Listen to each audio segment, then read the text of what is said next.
All right, everyone. Hello, good morning, good afternoon, good evening, wherever you are in the world. Thank you so much for joining me. My name is Jason Levine, and today we are here for part 2 of video editing, and specifically music video editing with Ernie Gilbert. And if you joined us yesterday on Facebook, YouTube, Twitter, Periscope, you know that Ernie was showing some really awesome, giving you like a lot of the basics and a lot of the fundamental techniques that he employs when starting the process for cutting music videos together. Talked a lot about really just the process and the thinking behind a lot of the decisions that he makes, and that, you know, to inspire you to use similar kind of techniques. Today, it's really going to be about cutting and showing kind of this real-time process of going through all of the stacks of selects and everything that you saw him do yesterday. So we've got a lot of stuff to cover, and we are here to take your questions as well. So I want to remind everyone, of course, we've got live chats going on the Adobe Video, Facebook, on YouTube, and on Twitter, Periscope. So feed me your questions. I'll feed them to Ernie as they come in, or I'll be answering them myself. I am Adobe Video, so when you see a response from me, that's me, and just my own name on the other channels as well. So let's just get right into it. So without further ado, again, you saw him yesterday. He's an amazing human, super nice guy, amazingly technical, full of tons of knowledge. He will definitely inspire you, my friend and yours, Ernie Gilbert. What's up, dude? How are you doing today? Hey, man, thanks for that kind introduction. You're gonna make me blush. The pleasure is mine. So I know today we're going to be cutting, but I know you mentioned we might want to do just like a brief recap of yesterday and kind of get people kind of re-inspired as to what we're going to be showing and talking about today. Definitely, yeah. I think it's the previously on, you know, like in yes, your, previously on your favorite TV show. What we kind of breezed through yesterday, and this is available on the archive, but is just kind of how I got into music video editing, kind of how to navigate your labels and your directors and keeping people happy, and kind of those big picture, big ideas about editing. And then we started working on a video for a pal of mine, a guy who goes by the name Young Student Loans, which is like the best artist name ever. And he actually, it's really funny. He has to be careful about where he posts the name of like his name, because he'll get automatically flagged on stuff because all the algorithms thinks that he's advertising student loan help. Like spam loan help. Oh my gosh. Right. So he has to be very careful. We actually ran into that when we were prepping kind of the trailer for this video when we dropped it on Instagram. It was just like, how do we type this? And, you know, what does that look like? Right. But yeah, so we started kind of digging into what it looks like to get that raw footage. How do we get a pipeline and a workflow set up so that we're kind of honoring the DP and the director's vision from set? How are we looking at, you know, kind of the treatment and the story and the narrative? And then how are we digging into those like technical things with the syncing and the organization, and kind of prepping a project so that throughout the entire process, you're able to just really focus on that creativity and not get stuck in that world of like, well, where's that clip? Or right. Where's that scene? Where's the chorus stuff that we shot? Yeah, exactly. Just having it all at your fingertips so that you're going. I mean, I'm constant, like anytime anybody talks about old school editing, you know, on a moviola with film, I'm just flabbergasted that we were able to even do that at some point. You know, like when I think about editing and music video editing and where we've moved with social media and just the pace of everything is just so much faster. It's right. There's a music video film festival here in Los Angeles that went on for several years. And I remember going to that and watching music videos in a theater projected on the big screen. Oh, wow. And the edits are so fast. It's like jarring and kind of, for me, nausea inducing, just because it's so big, but so much of, I don't have my phone in front of me, but so much is like on the little screen. You kind of do need that more, you know, more cuts, more impact, more energy. Right. So yeah, which is also a sign of kind of current stylistic trends too. I imagine, you know, you could even go back 5 years prior to that, and it was a little bit different. You know, even though the access was not quite the same, but right. I mean, these things kind of evolve and change too as access becomes greater and just more present everywhere for everyone. Right. Totally. I mean, it's total sidebar. I think the average song length has gone down because so much music is based on your stream. And you get more streams if it's a 2-minute song versus a 4-minute song. Right. Yep. But And you don't make those royalties on Spotify if they don't play through a certain percentage of the track, which is also really interesting. Crazy. So it makes sense to keep it short and tight and concise, because no 17-minute Inagata Davida drum solos in the middle of things anymore. It's just not going to happen in the pop world. Yeah. All right. So yeah. Okay. So I was going to say, so just a couple of quick shout outs to everyone, to Ash, to Rick, to Desiree, to Cal, to FM, we've got Richard and Daniel and Sina. So hello and thank you for joining. And again, please ask your questions. Let us know where you're coming from. So you've got Rick from Scotland here and Cal from Toronto. So yeah, Ernie, whenever you're ready. Ola, Tay, and F. Smidic from San Antonio, Texas. How's it going? Yeah, let's I guess let's throw on my screen here. All right. Pick up where we left off yesterday. Whoops, not me. There we go. Make my face. Let's do it. That'll be perfect. All right. So yeah, so kind of where we left off yesterday is we had gone through, we had organized all our footage, we had sunk it all up. And we're kind of in this world now of this video has portions that are synced to the music, and it has portions that are not synced to the music. And so what I wanted to do first was to just kind of go through and show how I am thinking about my selects process. Okay. So the best way to do that to start, I believe, is going to be to look at some of the footage that is intentionally not meant to sync with anything. The idea here is that this footage, these little bits, a lot of times with music videos, it's little vignettes, it's little moments that allow you to kind of tell your story and kind of weave together what this narrative is, but they're not necessarily, it's not choreographed, so there's not like a dance move that has to hit on a certain beat. Somebody's not singing with their, so the lips, or drums, or guitar, this is just stuff that can kind of go anywhere, and different directors work different ways. I've worked with directors who shoot everything overcranked at 60 frames a second, right? Which is an interesting approach, because what that lets you do then is at any moment you can go into slow motion, right. And so those directors really like the flexibility in the edit to kind of stretch stuff out and speed stuff up. Other directors are very kind of more narrative oriented, where they're doing takes and there's a slate and everything kind of has a slot already pre-planned. Kind of some of my favorite stories are some directors I've worked with that have intentionally chosen not to shoot something. That is, they will purposefully not film the singer singing a verse or a chorus because that they don't want that option to exist. And that's a pretty that's a power move, as I like to say.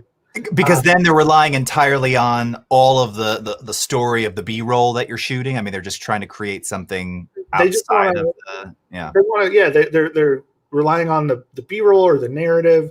They're also saying like, hey, I want to kind of lock us into some choices because I have a vision. The director has a goal, and sometimes, because the labels are businesses and they're trying to, look after different interests, sometimes the labels are a little adverse to something so specific. They want to kind of have those backup options.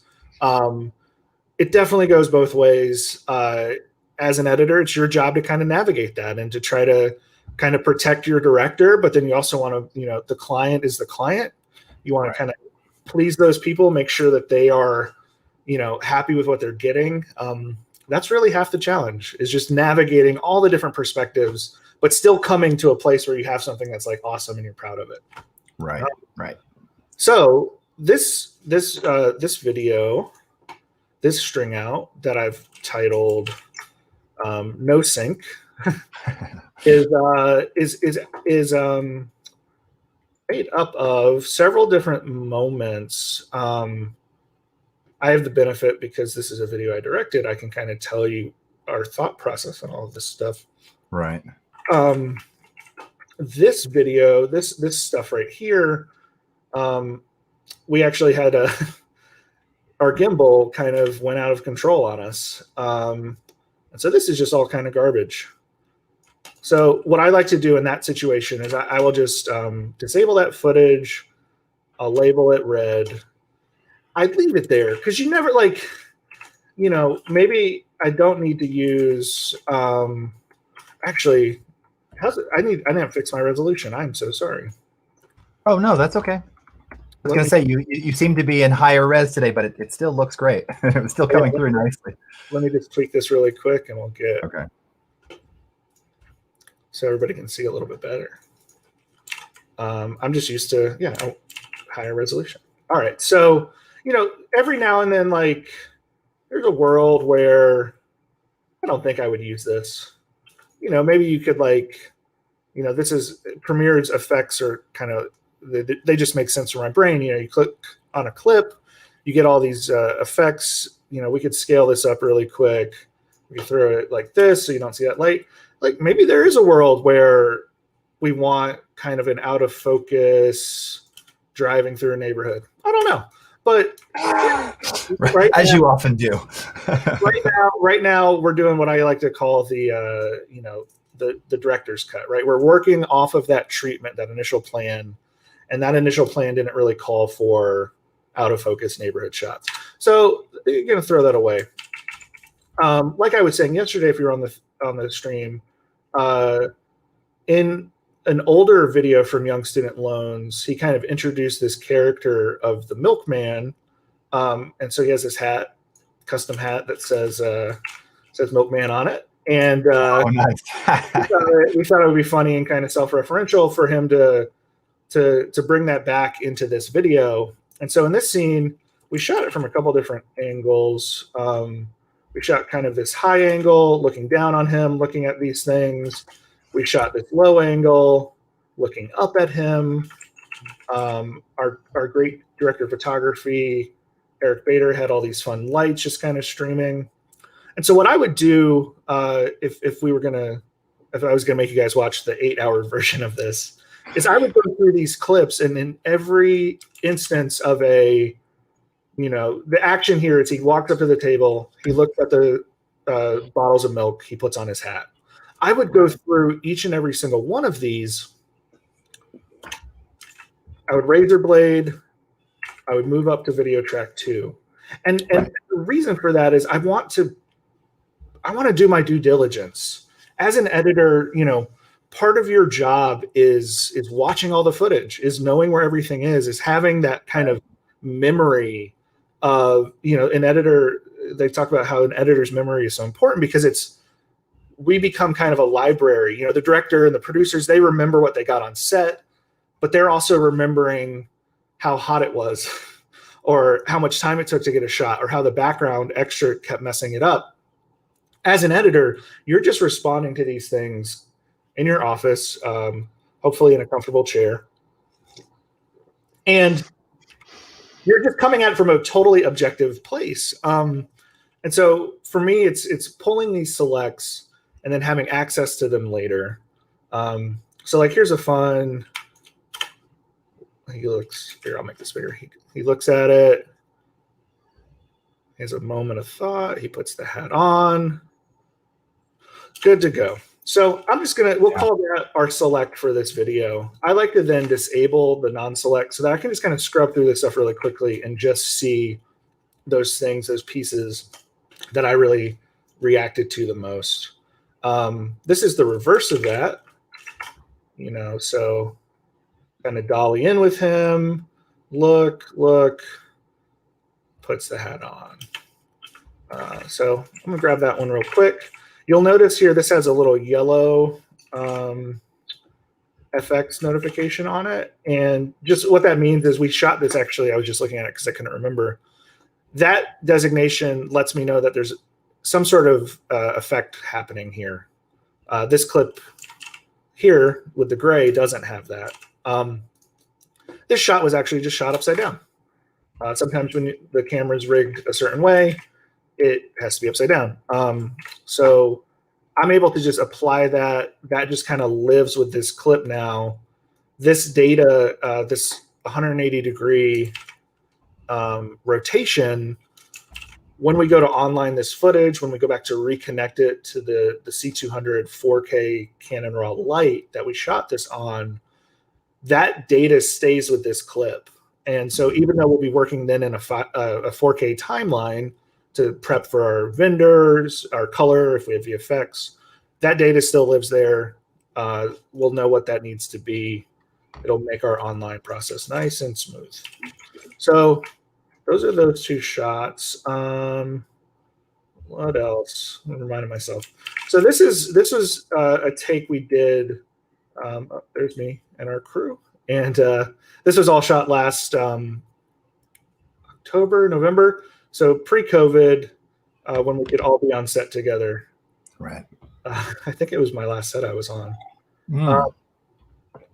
So this was just kind of like some, we're flying by, headlights in the haze. So again, I'm in a traditional edit, I'm going to be watching all of this stuff down, in real time to try to, find those magic moments. I think part of it too is at this point in an edit, I will have listened to the song several times.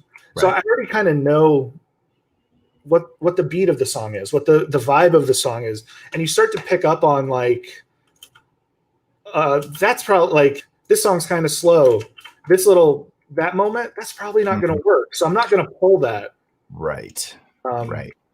And that's actually a great point, because a lot of times in the case of stuff like this, where it's not synced, it is just kind of B-roll that you could leverage. If you've got a lot of really fast, like that was a beautiful, some kind of, I don't know if that's crane dolly shot. I don't even know how you did that, but like beautiful movement, beautiful motion on that. But right, if it's like a super slow tempo track, I don't know how that really works, right? And so it's thinking about that. I mean, I might still pull that just to have it, maybe we want to play with it, but it is thinking about the timing of stuff. One of my biggest pet peeves as an editor is when I get a shot for a music video for a 3-minute song and I get a 30-second dolly shot.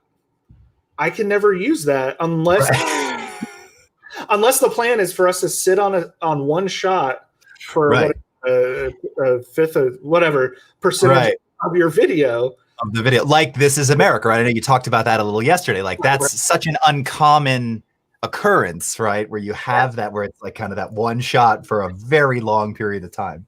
That video was them going through. I mean, they did a rehearsal day. They choreographed that for several days. I mean, like that was them going in and saying, this 30 seconds has to be it, because we got to nail it. There's not another option. Right. There's no cutting. Right.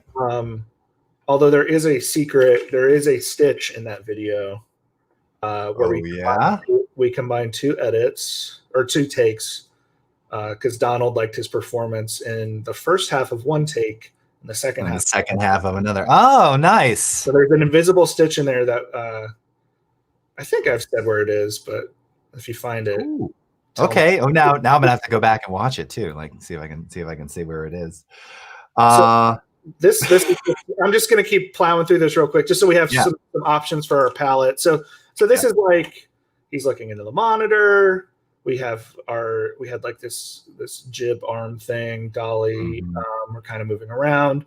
The narrative of this story is young student loans. His name is Han. So this is like Han as himself on the set of the Young Student Loans video, where he is also having to be this persona. So it's very self-aware. These are actually his friends in real life, but in the video, they are the actors in the video. And so Han, as Young Student Loans, is having trouble hitting it off with the girl in his video who maybe he is romantically interested in. Very convoluted. Yes.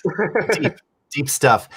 Hey, so just back to This Is America for a second. So Clarence just asked, so were there lens grids shot on This Is America, or did the VFX artist just figure the stitch out? I don't believe they were grid shot. We shot, Larkin, who shot it, shot a 35 millimeter film. It was not motion controlled. It was Steadicam. And something else, I believe. And so, so it was just when you talk about doing a stitch, we actually did a stitch in this video that I can kind of talk about. But when you talk about doing a stitch where it's not motion control, where there's a difference in what your A frame is and what your B frame is, what you have to do is you basically have to scale them both up, position, rotation, 3D space, so that you have a moment that's exactly in sync. And then you want to keyframe to those repositioned. To those repositions. Yeah. And that's the art, right? The art of it is like, what's your stitch? What's the frame that blends them? And then how do you get there in a way that feels organic? Thankfully, and This Is America, that specific moment was on a tilt up as the camera. Yeah. So it's a very forgiving place to do a stitch. Is there some motion blur, or there's some elements that it just kind of masked? Yeah, it just kind of it just worked. Yeah, it just worked. There's a little blur. There's a little of all those things. Harder to do those stitches if it's like, a locked off shot or something very steady with people in the frame. Right. He's all the way over here, but in this take, he's all the way over here. It's not gonna be so easy. Yeah. So this is a moment we thought it would be funny if he held up a light meter as if maybe he's the one determining these things. I also really liked just seeing him repeated in the monitor. I just thought that was a fun gag. Yeah. So that's kind of all of that. And then we'll get through this. This is just kind of more lights. You get all these inserts, you get those options. This was a moment where we had kind of this dolly in. So that one's kind of fast. My favorite stuff with this was kind of when she starts to look out the window. And again, this is what I was talking about with the poor man's process. If you added kind of a little camera shake to this and the sound of a car, and maybe you threw a color grade on it that was a little darker, you could start to kind of pass this as maybe this was, her actually riding in the back of a car versus being on a soundstage. A lot of TV shows will do that. They shoot stuff on soundstage because it's easier than actually driving a car around with your very, expensive talent in it. So that's that. This is a moment where we're just kind of showing the two actors, even though they're friends of the artist, kind of canoodling in the back of the car. So we've got just kind of a couple of options. I got to tell you, man, too, just like, and this is, I know you've applied a lot already, but this is like your on-site lighting, whatever you're doing. I mean, these shots just there's something so inviting about these shots. I know, I mean, they're warm, but there's really, and you're using like different color and different, like you have sort of the purple hued shot at the computer there before. Something about these is it's really eye catching. Yeah. Like it's just, that's Mr. Eric Bader, the great director of photography. He brought in just such a fun collection. I mean, lights have come so far. Oh yeah. So again, that in the last couple of years, especially, right, with LED panels and all these different options now. Not to get too lost, but like these tubes on the side here are all set up, and like he's operating all of this stuff off an iPad. It's all controlled wirelessly. Right. So he's able to take chases, and it used to be. It's amazing. It used to be somebody having to turn a bunch of dials in real time, and now you can just press a button. Well, it's awesome. and I can remember doing a shoot. I mean, this is, gosh, I don't know. It's more than 10 years ago where, and we were on like a small soundstage, but it was, sort of computer, mixer controlled, like PAR 64 lamps. Yeah. So aside from just the massive physical presence of all this gear that was required to do it, and the limitations of actually manually having to change, the filters or whatever it was for color and things like that. Right. You just had this, the heat output, like on set was just, it was so unbearable. And I remember we had fans going and everything. And I mean, it was like one of the PAs was like just there to like dab sweat, you know, because it was just so freaking hot. Yeah. Yeah. No, the lights have changed the game just as much as like the software stuff has. I mean, I remember, not to make myself sound too old, but I remember trying to author a DVD in high school, and it literally took 24 hours. Right. And it was at the computer lab where I went to high school, and my mom was like, "Why are you still there? It's 10 o'clock at night." And I'm like, "I'm waiting for this DVD." It's not done, right? Yeah. And now we can export literally on the feature I was cutting earlier this year. We would do an entire export of the entire hour-and-a-half cut in 25 minutes to H.264, which is like, which is like just unheard of thinking back. So hey, 2 quick questions before you move on. So Firas is asking, he just asked a question about, and maybe you didn't encounter this here, working with multiple frame rates. So like in the case of he's saying, so you shot 2 different cameras, one's 24, one's 25. The final video should be in 24. Converting 25 to 24 won't be as smooth.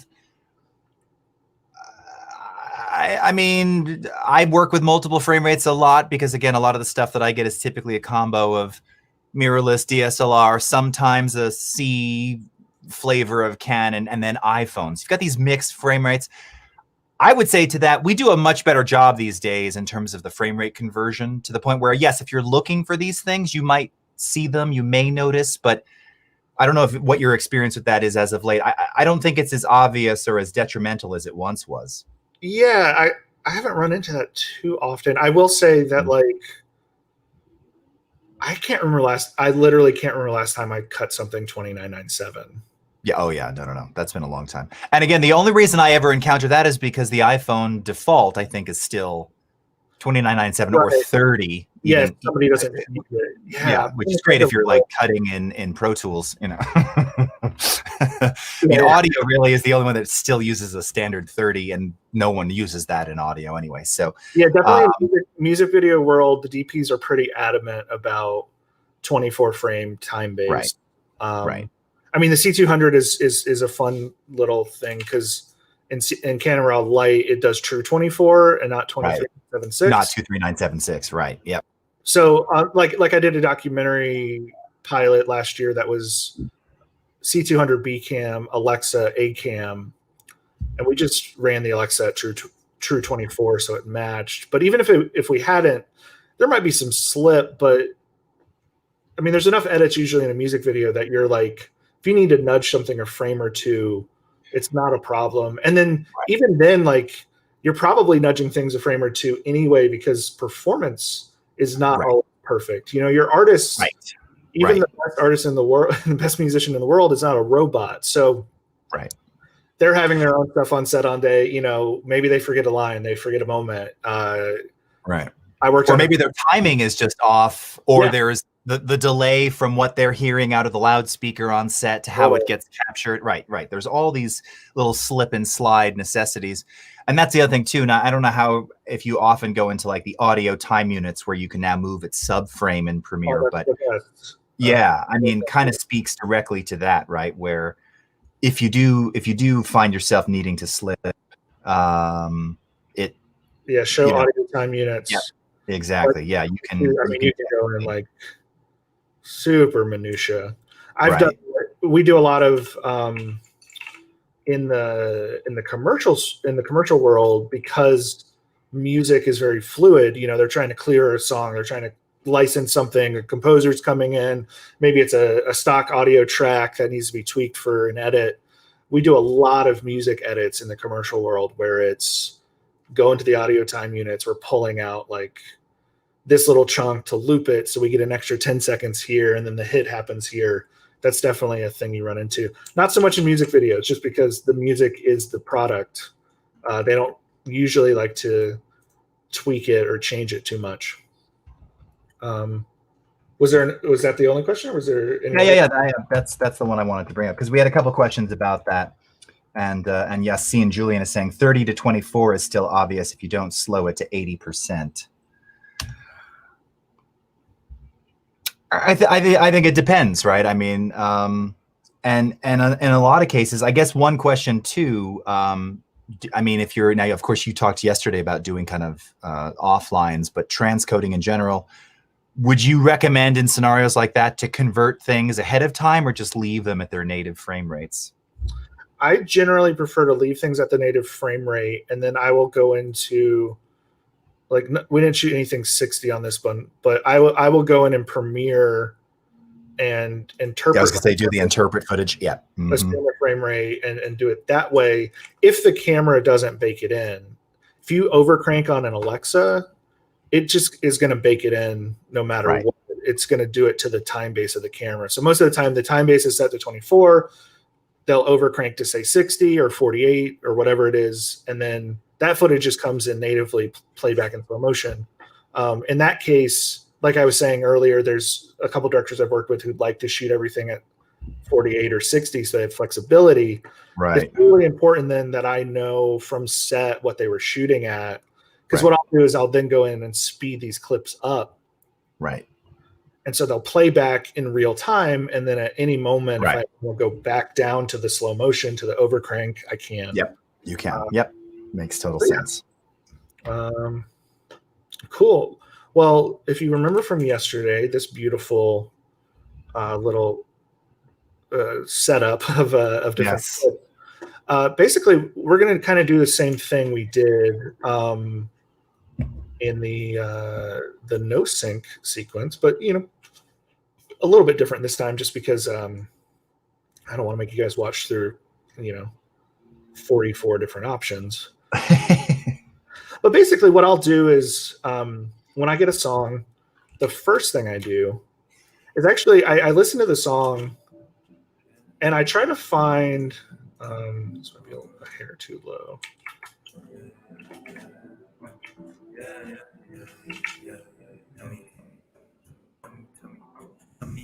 I go through the song and I find, most songs follow, if you've ever taken like a history of, music class, most songs follow some sort of intro or chorus, bridge, outro type thing.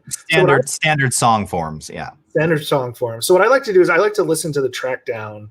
And so like this one, this little chunk here is just kind of this little intro. The beat comes in here, and I'll kind of speed through this if I've listened to it a couple times. So this is his chorus.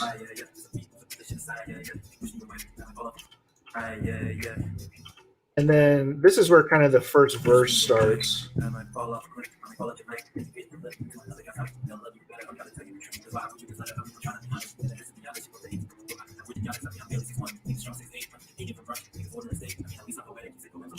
And then I also like to keep track of anytime like the beat drops out or there's like a big change, I will actually kind of denote that too.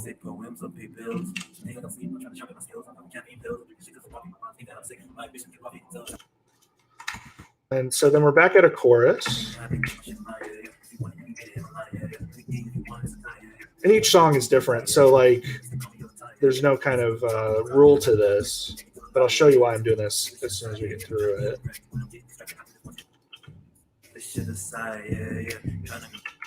So that's a chorus. This is going to be the second verse.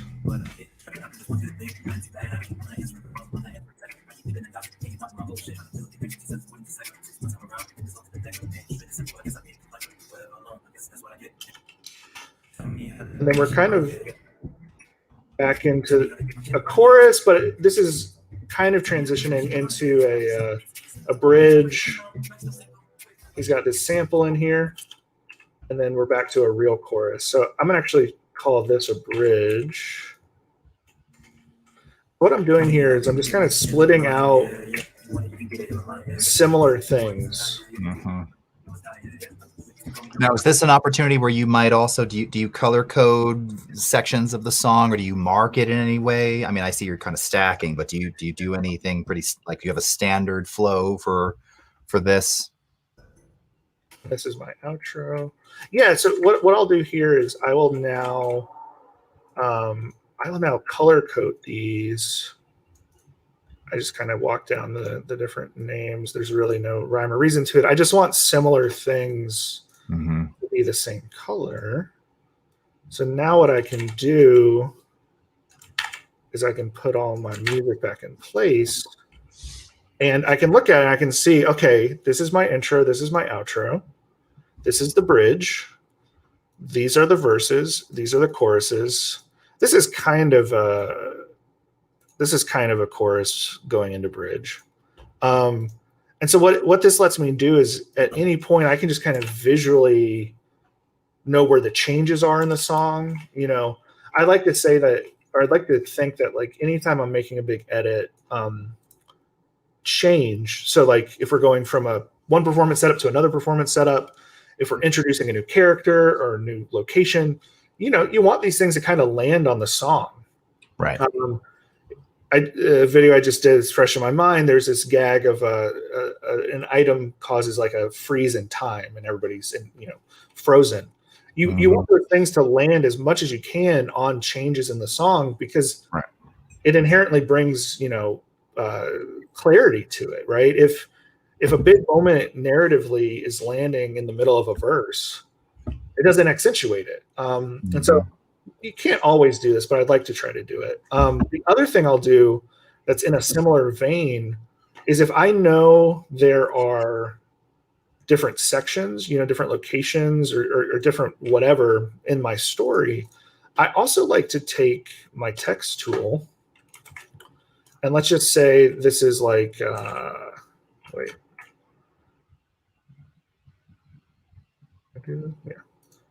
So let's just say like our story has a coffee shop. Right? I was trying to figure. I didn't know what you were going for. I was like beginning. I didn't know. Yeah. So like, say we have a coffee shop, and then say we also have a telephone booth, and maybe we have a. Why can't I think of places right now? Yeah, gas station. I don't know. Yeah, perfect. Gas station. Yeah. Another thing I like to do is I will come up to this space here with my text tool, and I will put these little kind of reminders. Yeah, nice. I can disable them. I can lock it. But like, this is another just kind of another way for me to visualize. Right. Maybe it's a little hard to see duration and timing in a scene. That's actually great. That's a really great tip. And so it's like it's fun, because what you can do then is you can say, okay, we're in the telephone booth through the end of verse 1. The chorus, it changes, and we got to get into that coffee shop. So that happens there, and then maybe coffee shop carries us to here, and then we get gas station to the end. And so you're able to, like, these things can change. There's a fluidity to it. Obviously, maybe the footage maybe we don't have enough gas station footage to carry that much of the song, but it's a way to just like very quickly and visually keep track of all these moving parts. So that, again, when I'm sitting with my director, it's not a game of, oh, let me scrub, oh, there it is. I can just know right away where these beats are, where this moment is. And I think that's just invaluable to like digging into the creative of this stuff. And so then similar thought. This video doesn't really call for this, what I'm about to do, because so much of it is intentionally kind of locked in place. Right. But if we were doing something that was more performance oriented, a lot of videos I've done have had, 5 members of the band, and you have a whole band set up, and you have a bass player and a drummer and a lead singer and a guitarist, and they all get their own coverage, something that's a lot more kind of live feeling. I'll do this. I'll do this too for this type of video, just so I get a sense of it. But what I do is I will play the track. I have nothing selected, and I will drop markers where I feel like cuts should happen. Right. So I'll do this for a second. how to get my shit online. Yeah, yeah. If you want it, you can get it in my line. Yeah, yeah. Play the game if you want. It's a tie. And this is really awkward to do with people watching. Right. Yeah. Because I'll close my eyes, I'll think about it. Yeah. Right. And what you're doing, or what I'm doing as I do this, is it's hard to do as I talk as well. Right. Yes. But what I'm doing is I'm setting a pace. You know, maybe the song changes up here, and we're like, we want more cuts, right? So we're on the beat, you know, and then maybe we want to lay back a little bit, and we slow it down, and we're listening to that snare or that kick or whatever it is. You're listening to the vocals, and what I'll do is I'll go through, and I will basically drop markers on the beat. Right. Sometimes this can be a little annoying if you do it in your main sequence, so I'll do it in kind of main sequence. Yeah. But then what I love to do is I have keyboard shortcut set up where shift up and shift down let me move between my markers. Control V lets me razor blade basically all the way down. Yeah. And so I can just go very quickly and just kind of go through all of these things, and I can start razor blading to the beat. Nice. And so I don't have to edit, you know, I mean, what is that? 50, not 50, it's 20 minutes. I don't 20 cuts, yeah, right. I don't have to cut in every of those places, but I know now that those cuts are happening on the beat. If this was very performance oriented and not kind of a structured, intentional thing, I would then go through, actually, I'm doing this in reverse. Pretend I did not just razor blade all of those things. I will watch down each take. So let me actually just pull them off of this one. I will watch down each take with the take selected. And I'm watching the take and I'm like, okay, I love what's happening here. Oh, that's great. You know, and so I'm just spamming markers basically on things. Right. So in this scenario, it's a drummer, and we've got a steady cam running up to the drummer and running away from the drummer. Anytime that drummer is doing something really cool, I'm spamming the marker button. Right. So now, if you imagine, let me get rid of these ad edits real quick. Now, if you imagine that I've gone through and I've dropped markers, you know, on all of these clips, things I love. This is the Ernie secret. Maybe other people do this. I don't want to take. I should bring up a graphic overlay. Ernie's secrets. Right. I don't want to take that right now. But yeah, so let's just say, like, I just did these randomly, but let's just say hypothetically, all of these markers I just dropped were like my favorite bit of that take. So now, if I go and do my beat add edit razor blade all the way down,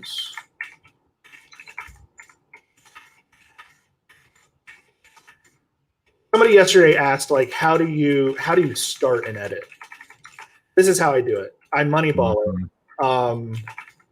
And this gives me a starting point that I can then tweak from. So now I can look at this and I can say, okay, that wasn't my favorite. None of this was, I didn't really love this. That one worked. That was that. Okay. This. None of this really worked. That was cool. So I mean, I drop these markers randomly. Don't judge me on this edit. Right. This video was not shot this way. You know, this was a little bit more intentional. Right. No, but I like this because this really speaks to what you were talking to yesterday, which is having those tracks up at the top, which are like the continue. Oh, you can always go back to him singing or what, or, you know, lip syncing.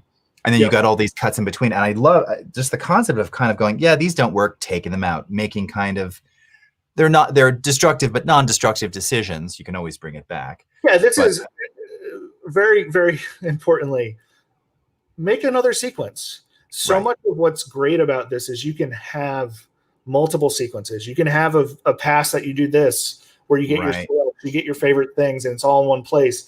You can then go back and have the sequence that you didn't do this in, and you Right. can have your multicam that you got access to. It's like, it's all about just having those options. That's a really great point, dude. And I can't emphasize that enough to people. Like, yeah, if you want to try something, just duplicate your sequence. It doesn't inflate the project file. It doesn't add duplicate media. I mean, there's no reason not to, just to be experimental. And even I, who know this well, in the past, I found myself not doing that and then changing like the main sequence. And then, you go down the rabbit hole of ideas, and then you're just like, you're too far gone. Yeah, you can only undo it all. Yeah. Right, exactly. I mean, you can, but then you're too far back. So along these lines, Thomas just asked, do you ever work with any kind of pre-production elements, like, for example, production boards? Oh, 100%. What I've done here with the text where it says telephone booth, coffee shop, if I have storyboards, I'm cutting those in up there. Right. And so then what I can do with that is I can hit play on the boards and see how the boards time out. I'll do actually a paper edit in Premiere with my boards before I even touch any of the footage, if I have access to boards. A lot of commercials will come with boards. And so it's like, you cut that in, you can time it out. And then as you're pulling those selects from the footage, you're already thinking about it in context. You're already thinking about it holistically. You have the ability to change and to tweak, and maybe a shot comes in longer and it's awesome. But yeah, no, boards are great. I'm always cutting those in. If I don't have boards, I'm doing kind of the text option. And so this, like, I'm going to press play on this just because I'm really curious what it looks like. Yeah. All right, here I'm going to go full screen so everyone can see it. If you want, it's a tie, yeah. To your boyfriend, Romeo must die, yeah.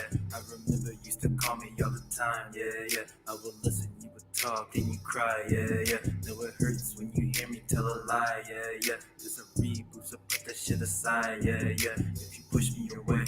So yeah, I mean, that doesn't work because what happens in the video is these are all, my stacks here are not different takes with different band members. My stacks here are very similar takes, but you get a sense. It's basically just, you can let yourself kind of run wild with. I mean, maybe this is a better example because these are what I called yesterday these master takes. Right. By doing stacks like this, it's nice because you can start to carve away, what where you're jumping between shots. And I do this too, where I am,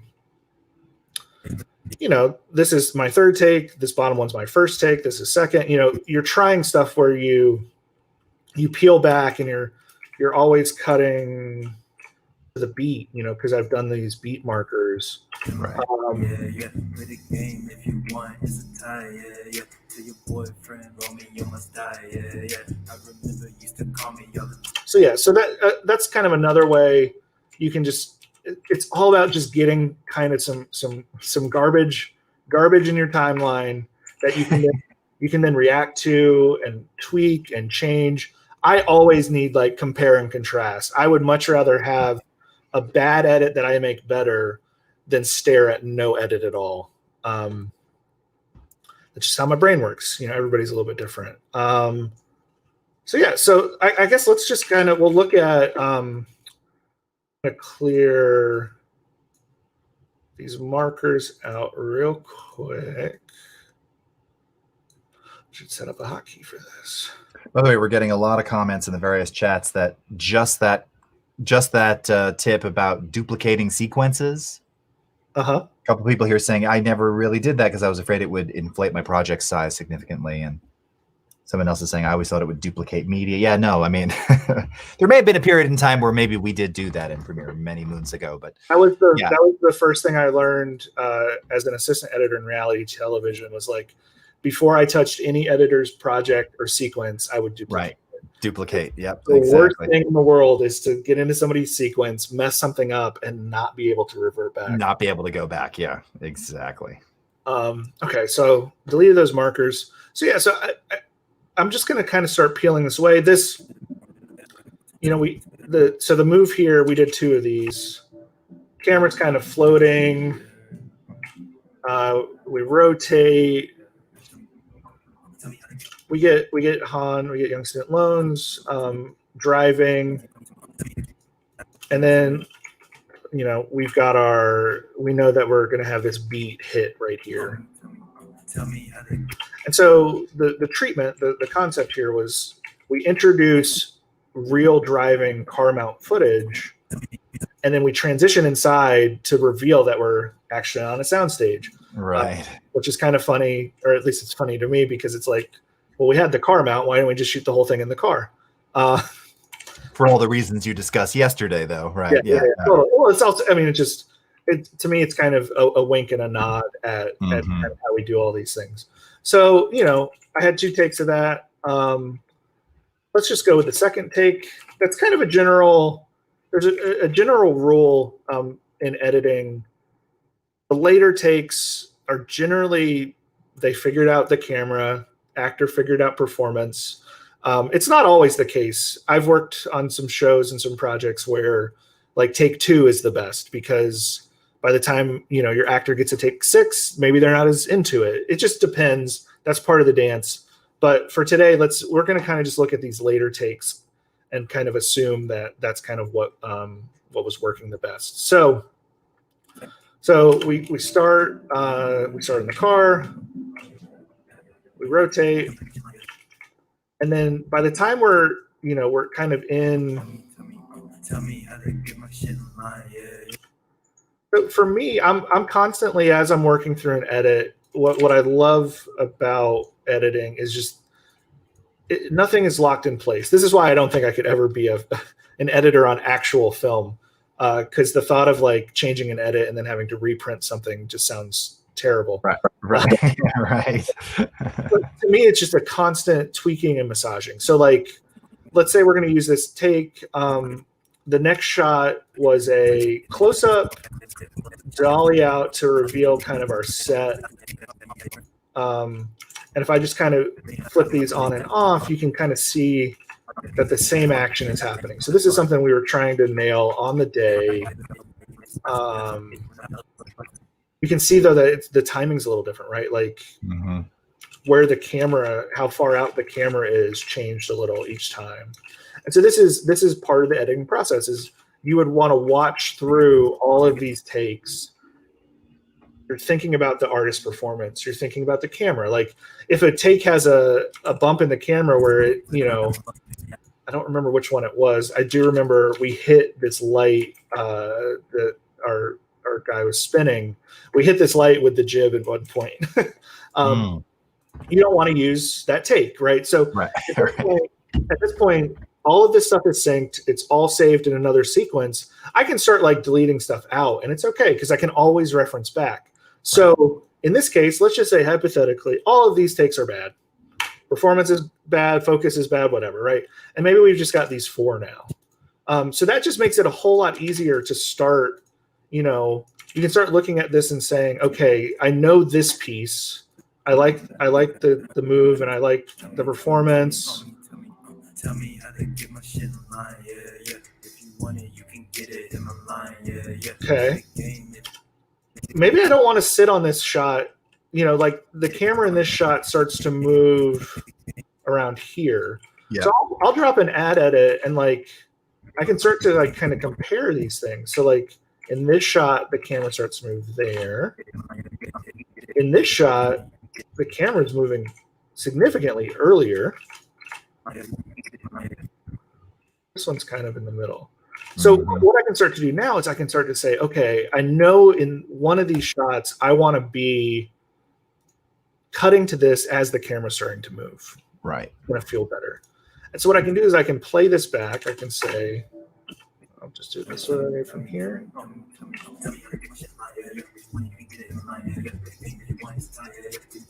So like that cut feels pretty good, right? Yeah. Go full screen again. Oh, I'm sorry. Let me make this bigger.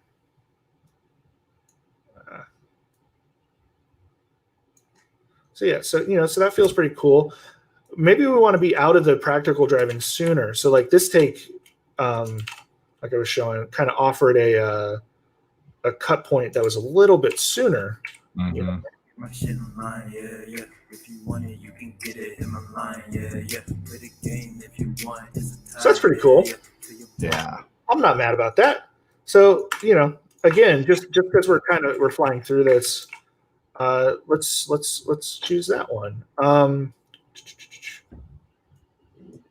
And so this is the game, right? We're going to go through. Just we have enough time for questions. I might fly through this a little bit, but basically, you know, I'm making these choices. I'm comparing, you know, my options because I've done the due diligence. I've got them all at my fingertips. Right. And I'm just, you know, I'm trying to build out a version of this that's entertaining and intriguing. So this shot, again, kind of starts with him, and then we go in the back seat. We have the light change gag. And let's just say we're going to use that last take.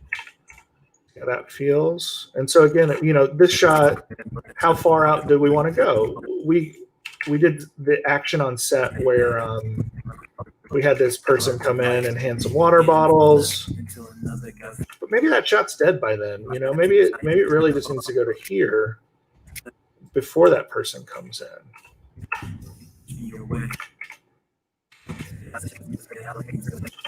No, it hurts when you hear me tell a lie, yeah. Just a reboot, so put that shit aside, yeah. If you push me away, I might fall off a cliff. I might fall out your life, maybe get into lift until another guy's house. They'll love you better. I'm trying to tell you the truth. That's why I wrote you this letter. Cool. So I know for a fact that because we did this on the actual edit of the song, this camera move past this seat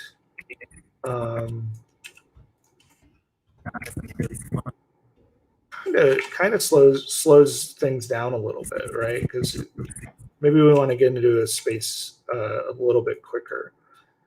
There's some fun places you can kind of start to, because the screen goes totally black. I think in the actual edit we used a different take where it was a little bit different. We can actually pull out, like I'm pulling out. This is just, you know, little things you learn. This is 7 frames, so almost a third of a second. Right. By cutting on when this goes totally dark, we can make this look like a seamless. Nice. You know. Little tricks right there, but that's so cool. I mean, it really feels so organic too. There's something really very pleasing to the eye about that. So that pulled some time out. This shot, you know, kind of dies as well after they're kind of talking and laughing. So I think we'll cut out of that. And this is where you start to notice, like, because of how we structured this and organized everything, I have a pretty big gap here, you know. Yep. This is 18 seconds out of a, you know, what is it, a 3-minute song. That's a pretty big gap where I'm not seeing synced performance stuff. So that's something I need to keep in my head. Like, okay, that's, are we going to go to the master performance backup tape? Right. Is this where we inject some of our narrative stuff? And again, I'm just kind of flying through this so we can get to a place. So again, here's this is a moment. I think the line here is, yeah, forever alone, that's what I get. So we wanted this moment to land on that line when he's trying to kind of talk up the model from his music video shoot, and she doesn't give him the time of day. So that goes there. And then this was a fun gag we had where we wanted him to turn the steering wheel and then reveal that the dolly grips are actually just spinning the car. Again, it's kind of tongue in cheek. So we shot that actually from 2 angles. And so, you know, this is just about your kind of classic cutting on movement. Right. We're just kind of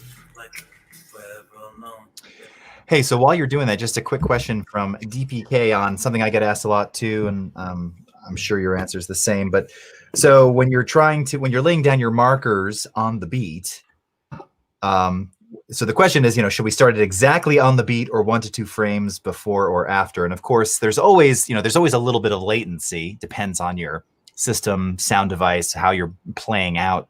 That can introduce more. But I think in general, you want to be on the beat, but potentially a frame or 2 before, generally not after, right, for your video cuts. It really is just a feel thing. I like to, again, I'm dropping those markers not as like a end all be all. This is what it has to be. That's just step one. It's reference timing. It's step one. I'll get to a point later in the edit where literally I'll delete all those markers out. And then at that point, it's just, you play it back. Did that feel right? Let me try, being able to just like select a clip, type in -2, and now I've extended that clip back 2 frames. Clicking here, type in +2, and like I'm constantly kind of doing those things as I'm editing to really just massage and tweak, and a lot of it is, it's pressing play up, maybe that's a little too early, right? So it's Tell me how to get my shit. But maybe I do like it a little early. Right. And that's the dance, right? That's how. Yeah, it's not absolute, and I think that's the key. Yeah. Right. And this is again where, for those, particularly with like B-roll, but if you're brave, this is where you can also, if you're really trying to get something, the cut on beat, and it doesn't necessarily fall in a frame boundary, this is where you can go into show audio time units and actually slip things. You got to be really careful with that, of course, but yeah, definitely you can move things and, have it really attack. But in general, I mean, just as you were doing, and it was coming through really nicely on stream, when you're laying in those markers, if you've got, a fairly decent system that can handle the footage you're throwing at it, as you're implementing those markers, there may be milliseconds of latency, but they should fall relatively around, right on the beat-ish. And then you can, of course, use the waveform display to verify that. I mean, that's the other nice thing. Even when music is just completely compressed and sometimes hard to visualize, if you're looking at particularly like rectified waveforms, which is the default in Premiere, and of course you lowered the gain, so it's a little harder to see here. But as you zoom in, you can see the attack transients. Yeah, there you go. You can see the attacks of like kick and snare a little bit more easily. So you kind of know, like, all right, I'm way off, or no, I'm way on. I like having my audio scrub when I play back, or audio playback when I scrub, which when you scrub, is audio setting, and so that I'm, at any point I can kind of just step through. Maybe my keyboard's too loud, but there's a hand clap happening here or something. Right, and snap or whatever it is. I kind of zoom in on that and pull that in. But just to fly through our ending here, so this setup this is one we kind of, I remember struggling with a little on set. The idea is we get kind of, we were embracing too, the slate is not actually for sync at all. It was a prop to be a part of the video. Our wonderful wardrobe stylist Roxanne was actually here doing that, and so we did. We'll just kind of pull this shot as an option, and then we're doing kind of this push-in motion. We'll just kind of pull this last one as an option. So this was kind of a similar, you can see actually, look at the purple takes and the blue takes. That was all just us trying to kind of nail a wonky piece of gear and nail a pretty complicated move. If I was doing this edit for real, I would be digging in and like pulling our favorite version of these things. But just to get us through, because I want to show kind of what's important to me is showing this next step. Right. And so then the end of the video is how we started. I'll delete that for now. So the end of the video is how we started. We go back out of the world of the studio to the car. And this is, we actually, a friend did a VFX stitch for me. I liked the ending, so you can see how the camera pans, and we're, here. Mm-hmm. I liked this one that had this random car that wasn't ours with the hazard lights on. Okay. It just seemed like a fun ending to the video. It felt like real, but we liked the timing of his lip sync and where it landed and the pan started earlier. So what we ended up doing is we did a stitch, kind of in this space. And so this is just no VFX at all,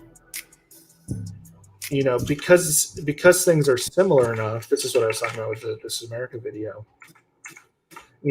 That's our A frame, that's our B frame.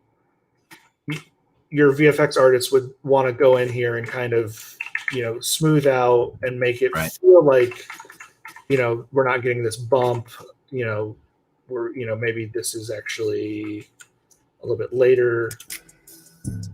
There's a way to do that. I won't dig too deep into that.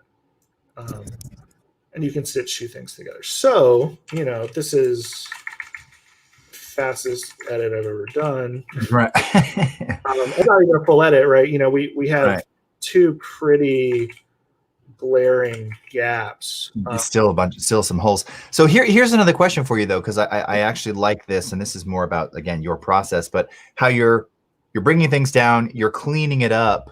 Do you ever leave, like, are you because I know I sometimes do this where it's like, all right, I'm gonna leave this other take on this track, just maybe. I sometimes find it hard to kind of really make that decision. Or do you ultimately clean it up so there's nothing in there that's not meant to be seen or shown? So the reason I'm cleaning up right now is actually to reveal any holes or gaps or need for content. I like to move things down, and then I'm able to kind of cleanly, if I label this all violet, I'm able now to start with my, kind of compare contrast. Right. I'm able to start working in, if I go to my no sync, selects polls. So duplicate this, pull it in here, Adobe. So these were the no sync things I had pulled earlier.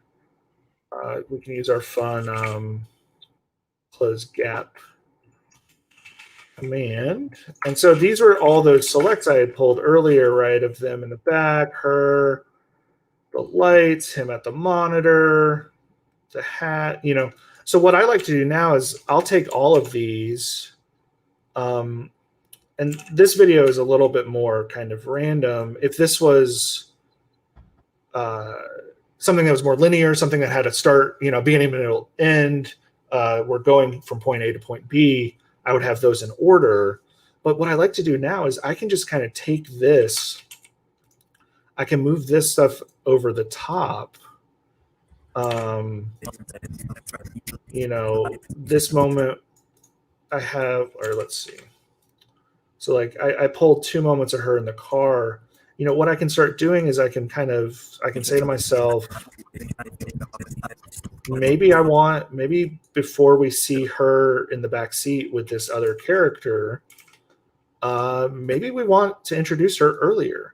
And so I start placing these things. So I have this base, right?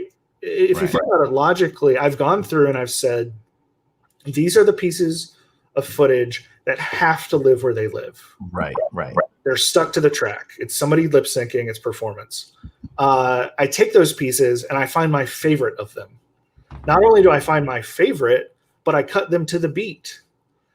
Right. You could almost do a video. I mean, there's some gaps. Right. You could almost do a video that has no narrative already. Right. Again, it's this idea of starting with something that's workable and then just making it better. And so what I'll do now is I'll start to take these pieces, him at the light, him, walking up to the milkman stuff. The milk bottles, yeah. So I start putting these things here. These were our takes from yesterday. That I called safety takes, right? That's a performance shot through the whole time. I would have gone through these and done my marker trick and found the moments I really liked. Like there's fun stuff in here, just so I don't have to yell over the music. There's fun stuff in here where, you know, he's getting touched up and singing. That just like things that I just really enjoy from this footage. It just feels very self-aware. Yeah. You know, I can start kind of cutting these things in too. You know, I'm just kind of bringing these things down. You know, maybe I want to leave that take in its entirety up there because I know that at any point I can cut to that. And so here at this point, what I'm doing is I'm just starting to build out, you know, I'm thinking about pace. And, you know, as you start to look at this stuff, you'll start to realize that, like, okay, this is my verse, this is my chorus, that's where those things are landing. You'll start to see the length of clips, and you're not even having to look at what's the clip is. I mean, you can scale it up and you can see your thumbnails if you need to, but you start to see where like the pace of your edit is slower and the pace of your edit is faster. And you just start to plug in these gaps. And this is where I like to talk about, and I have editor friends, director friends, there's just happy accidents that come in editing, things you never intended, but you start just playing stuff back and you're like, okay, you know, we're coming out of the car, you know, and then we're in here. Oh, maybe she's in the back seat and he's driving. That's kind of cool. Right. That's very, I was gonna say, that's really cool. That was like a reveal right there. We actually do that in our actual video. Right. Because now she's in the back with him. With it, right. Oh, cool. This video. But and then the other stuff too, like this this performance setup, you know, that's something that's just kind of fun, you know, and then now all of a sudden we're building up, you know, we're building up kind of the montage of what this edit can be, right? We're in the flow of it, where we're reacting to things, we're not being precious, we're not being paralyzed by, like, I get so paralyzed when I'm staring at a bunch of footage, I'm like, I don't know what I'm doing. Like, how, like, yeah, real quick sidebar. Yeah. I often feel like I don't know what I'm doing and I don't belong. So if you feel that way, it's normal, and we just got to work through it. Right. And the only way to do that is to do and to try and to, like, fall on your face and get back up again. Sorry to get cliche. No, you start to get into the flow of this stuff and you're reacting to it. And this is, to me, I've done, like, at this point, I've done 8 hours of work to get to this point on the video. I will spend an hour on this part and it's the most fun. And then I have a cut that I'm ready to share with my director. Right. And by top loading it, by doing all of that prep work first, right, it's all at my fingertips. It's all ready to go. And, like, we can then just play. And that I can sit with the director and he can be like, you know, I remember this take where, like, we started in the front seat and we went to the back and it was a little bit different. This is my multicam that I made yesterday of all the takes. I turn this on, I step in here and I say, okay, you have, I'm going to point at my screen. All your shot. Right. Yeah. 1, 2, 3, 4, 5 takes. And we can literally just watch those back. We can start here and we can say, okay, oh, don't like that one. You know, what about this one? And we're in the flow of creativity. We're in the flow of making an edit. And yeah, and then, you know, and then from there, I could do a whole day on how to best online these things and prep them, but I don't want to bore us. Basically, it's my process is I'll make a new project. I will basically, let's say, okay, so this is the sequence we've been working in. Right. So you import that sequence into a new project and reconnect to the master media. Yeah. I'll call this, like, block cut. I'll actually save it, you know, export selection as Premiere project. What that'll do then is I can. So this is my Adobe Lock project. It is only going to pull in the stuff that I used in that sequence. And then from here, I will throw everything offline. I'll relink it to the native footage. I'll just do a couple of these. Yep. Actually, this is perfect timing because Emmanuel Salgado was asking you right now, what do you mean online this footage? You're explaining it right now, right? Fair enough. Yeah. Basically, what we talked about yesterday is at the start of any project, I take the camera native. So in this case, C200 Canon Raw Light. A lot of times it's like ProRes Quad from an Alexa or 3Ds from a Red. I make 1080p ProRes LT transcodes of that footage so that when I'm working in my offline, I can have 50 tracks playing back off of like a lacy drive over USB. It's just having light, quick footage that I'm never waiting on anything. But once you get to the place where you're locked, you want to be able to go back to that master media. Your colorist, your VFX artist, the finishing wants access to the 4K, to the RAW, to whatever it is. So onlining just means going back to that footage. So like, for example, these top 3 clips, if I do this one, we go to link media. This is A20CO11. Let's see. Where are you? Oh, sorry. If you have display only exact name, it's not going to show anything. Exactly. So this is A20CO11. So if I scroll down here and find A20CO11, I hit OK. That footage is now on, quote unquote, online. And you'll notice right away, like, why are we back to flat? Right, exactly. Why are we flat footage? Why are we in a close up all of a sudden? Right. And so full res, yeah, exactly. So what I'll do then is, this footage was shot 4K DCI, which is 4096 by 2160. Mm-hmm. I will then, and this is the game changer for me, is if I go to sequence settings, I go to 4960, 2160. I hit OK, or let me zoom in on that so you can see it. Hit OK. Change preview files format. It's going to delete my previews. That's okay. Boom. So now this footage that is 4K, I'm in a 4K sequence with this footage. Let's say hypothetically, we wouldn't do this, but let's say hypothetically, this footage had been rotated and scaled up for some reason. Right. That was a stylistic choice. It's kind of cool. It's kind of cool. Actually, that looks neat. If this footage, if this was still the, if we had done this in the offline 200% 90 degrees to the 1080p, when I relink to the 4K and I set my sequence to the 4K, all of this scale, position, rotation, all of these things match. So I'm not having to go through and reapply filters and do the math of like, well, it was 110% scale up at 1080, but now I'm in 4K. Is it still 100? All of that is the same. And so it makes online and getting this project in a place where I'm ready to share it with the color house or VFX or whatever finishing makes that all super easy. At this point, I've reconnected to this media. Everybody's got a different workflow. Some workflows ask for a flat file with an EDL, some want an XML, some want all the raw media, and they just want files that point to that media.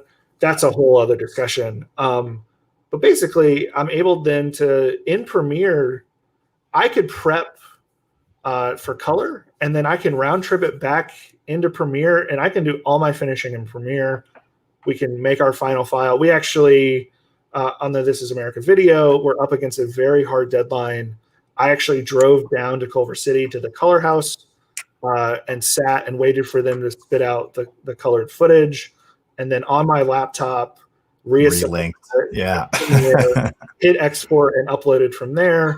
There's no need to go into a Flame or Nuke or any other finishing software. It was just all within Premiere the entire time. And that's awesome. Yeah, maybe like I feel like I just flew through 1,000 things. So maybe Are there questions? Are there thoughts? I'd love to.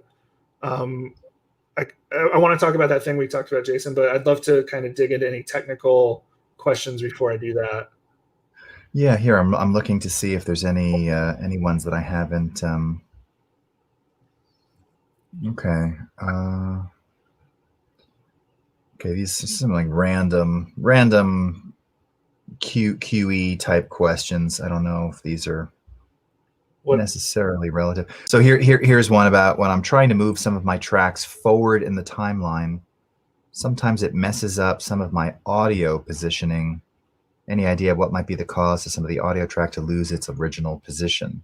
I'm not exactly sure what you mean, Michelle. I mean, if you mean that they're becoming unlinked, or because obviously if things are already synced and you shift them, but if the audio is not following the video, I think we need a little more info around that question. Yeah, I guess a couple things I am in the habit of doing is like I will use the lock to toggle. Yeah, and you mentioned that.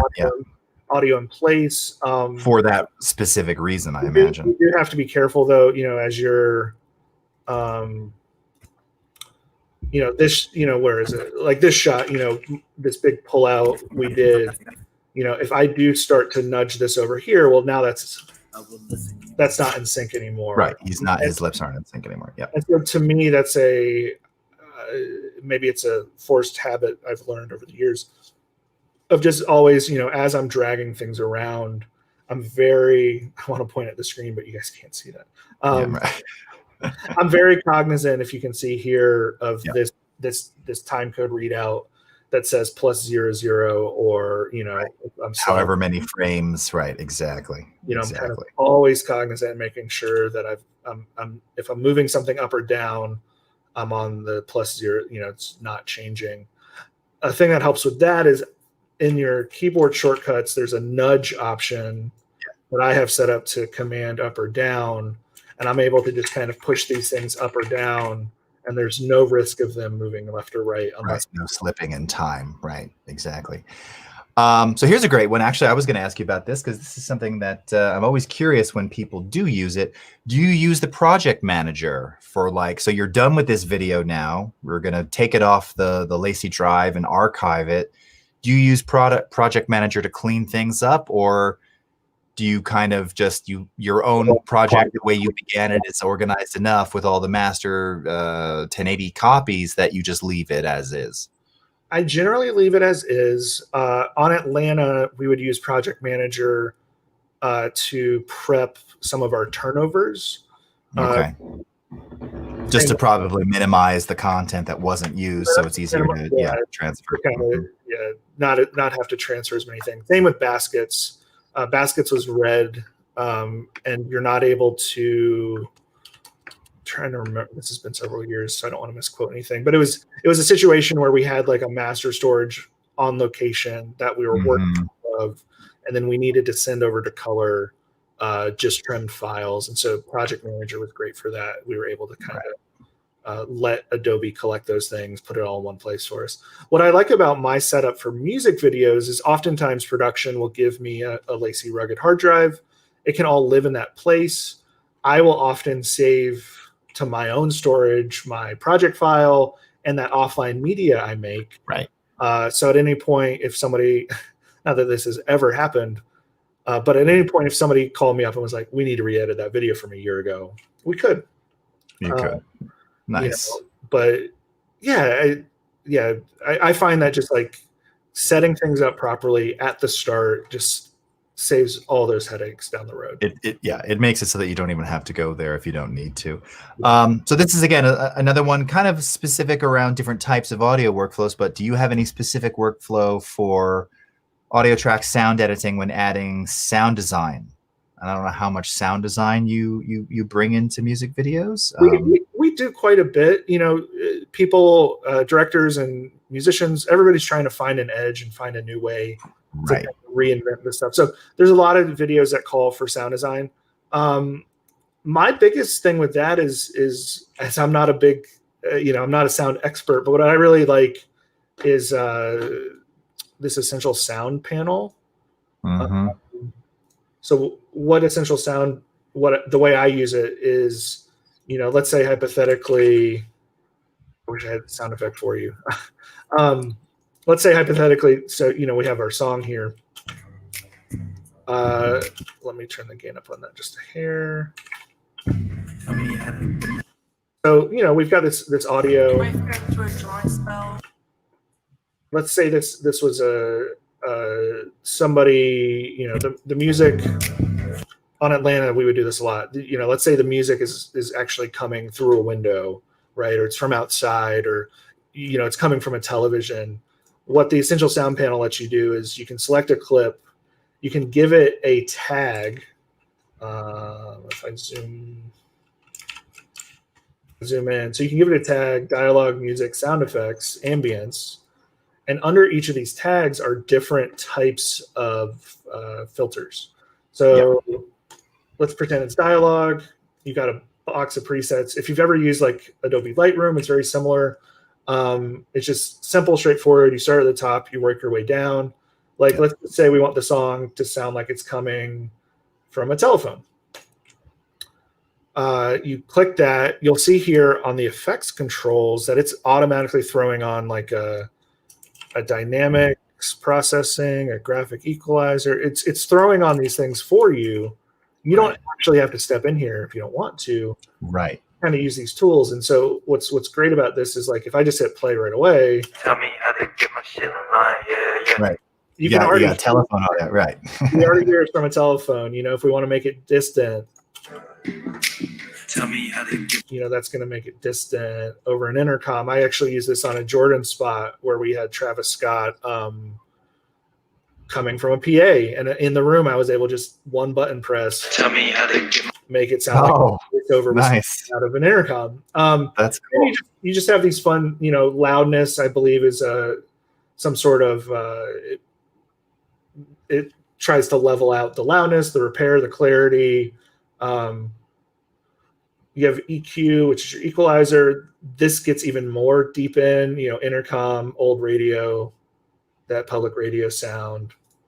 You can enhance speech, reverb, clip volume. So I will use this if I'm starting to work in some sound design. I'm using this Essential Sound panel to help.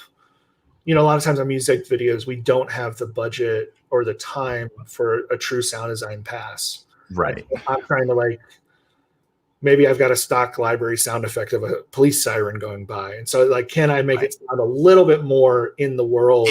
Integrated into the world of the video that you're in. Yeah, that makes a lot of sense. Actually, and that's something, it's funny thinking about it. I mean, I would imagine on a music video shoot, you're doing the sound. I mean, the track is done. You don't have to remix the tracks. You're not mixing music. Yeah. Maybe there's talking perhaps in the video for a moment. Okay, but that's basically all on you. I mean, I maybe in some cases you farm it out to someone for audio, but they're not having to remaster. This track is already screaming loud. If anything, you're minimizing the output. But that's a really good point. I hadn't actually thought about that. That right, you're kind of responsible if there are going to be some elements of sound design. Kind of falls on you. Yeah, it's one of those things. I mean, even in the television, movies, and commercial world. The editor these days, we're temping stuff out. We're trying things. Oftentimes, a TV show like Atlanta will cut for 6 months. And so that's 6 months of us working on an edit with the director and the producers and providing things to the FX or HBO, whoever the distributor is. By the time it gets to the sound mix, we've done a lot of exploration just due to the nature of the time. If we only get a sound mix for 3 days, but we've been in an edit for a month, we're going into that sound mix with stuff that people have already signed off on and they're liking. And that is just a great roadmap for the sound mixer to do their pass and to build on that and get better. In music videos, because it's such a quick turnaround, because budgets are tight, we're just doing that stuff on our own. And I'm the first to admit that I am not the best at it. There are editors in the music video space who just build out these crazy lush environments and really enhance their edits with sound design. I'm always just blown away. I think it's really cool. Right. Super cool. So hey, so a question about going back to the stitch in This Is America. Someone was saying here that really the best approach for that is to use Nuke, and was basically asking if you did it in Nuke or did you do it in After Effects, or do you remember in what app that was achieved? Our VFX guy on that was the same guy from Atlanta, a guy named Eric Benmuller, and he did that in After Effects. He's an That's After what I thought. Yeah. Okay. Yeah. And what was great about that is we were able to, I mean, we did this on Atlanta quite a bit where I was an assistant editor. You were able to make After Effects projects right on our end that point to the media. Right. And then we're able to give that to the artist, and they already have the media and the project, and we're not having to do any sort of intermediary. Right. There's no intermediary. There's no anything. It's just here's your footage. Here's the project. Just straight out of. I mean, we can literally, you just right click, replace After Effects comp, and so we were doing that on a lot of things. We did that on This Is America. Yeah. Oh, that's awesome. All right. We probably have time for about 2 more questions here. So Brett was asking thoughts on nesting versus subsequences. This is actually something we got into the other day with Vashi Visuals as well. I only really do subsequences if I want to save something. Like say I really love this little idea I had right here. I might make a subsequence of that and say like, verse 2 exploration, boom. But most of the time I'm doing nests. I mean, a lot of, I treat nests as they're like a really strong utility. Anytime I want to like, and maybe somebody needs to teach me a better way to do this, but like, let's say hypothetically across these 2 shots, I wanted to add a zoom, right? I would nest it and then kind of add this zoom. Right. So now I can have a zoom that bridges. Not that you're really seeing that. I'm a big nest person. Yeah. I've found too that a lot of times, and again, maybe this is not the best practice, but it's worked for me. I will often make a nests bin. And so if I make a nest, I throw it here, maybe I'll give it a name, and then, that goes in 06. Maybe give it I love that. That's very real. Real talk. Nest one or the actual name of what it is, either one, I'll do some of this, I've never really run into an issue where I'm not able to like step into the nest or, find it. I use Nest a lot of time too. Like I'll cut stuff in, I'll cut stuff out, I'll extend stuff in it. I know like, oh, maybe I need this to go longer. I just treat them as another way to just kind of have a space to play and step into stuff. Right. Nice. All right. And last question. Now, this is maybe a slight curveball because I don't know if you've experienced it or played with it, but so, we have this feature that we released actually back in, I want to say February or March, called Productions, right? Which is for it's a new way to kind of organize, and there's a collaboration angle too. And was wondering if you've used Productions in any of the remote stuff that you've been doing yet. I have not yet. That is one that I need to do. I'm I hate to say it. I'm at that point where it's not that I'm adverse to new things. I've been busy and I haven't had a chance to check it out. Right. And also someone was reminding me too, when I said like, oh yeah, it came out in February, but it's only July. Wait a minute, it's almost October. Like time because this year, I think anyone can attest to the fact that it just. No, I'm excited. I'm excited to try it out. I think as television production starts to ramp back up, I'm excited to have a project where we really dig into that. I think it's going to be super helpful to those who are awesome. Well, on that note, my friend, I'm going to leave us with a comment from DPK who says, I think this is the best live I've attended. You are the best, guys. Keep doing this. Love and respect from Kerala, India. So thank you so much, everyone, for attending. And Ernie, thank you so much for doing this. This was awesome. I wanted to share just kind of one last thing. I just made this just before we hopped on. I made a new email address just for this, but sweet. I want, like, without getting too in depth on anything, I just want to start a resource and some communication going about music video editing. I don't know exactly what this is going to look like yet, or how this is going to work. But I just realized there's a lot of underrepresented people in music video editing in the spheres that I'm in. And I just want to be able to kind of empower and help and I don't know. So I started an email address today that's just edited by Ernie. And what I want to do is anybody on the stream, feel free to email into that with kind of who you are and where you're from. And I'm going to start putting together kind of a resource to try to elevate some of the voices that aren't getting opportunities, who maybe aren't being heard, just so that we can have more voices in post-production, in music video. I have friends that are always looking for assistant editors. I'm looking for help. I want to start finding places to just like, yeah, help and share and be a community for something that in my path, in my short time in it, has felt very kind of ambiguous and nebulous and just not very clear on how you get your foot in the door and how you break in and how you can do those things. And there's great resources there. Obviously there's resources, but I want to kind of put my weight behind some of that as well. So let me ask you, so is this a Gmail address? Because I'll put it in all the chats, so everybody. Okay. So edited by Ernie at Gmail?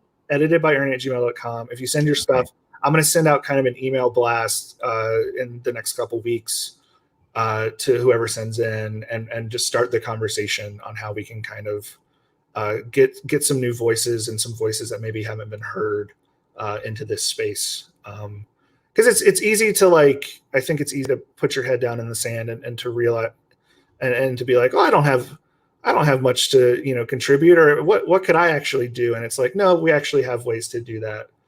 We have platforms, and if we don't do those things, then they're not going to change.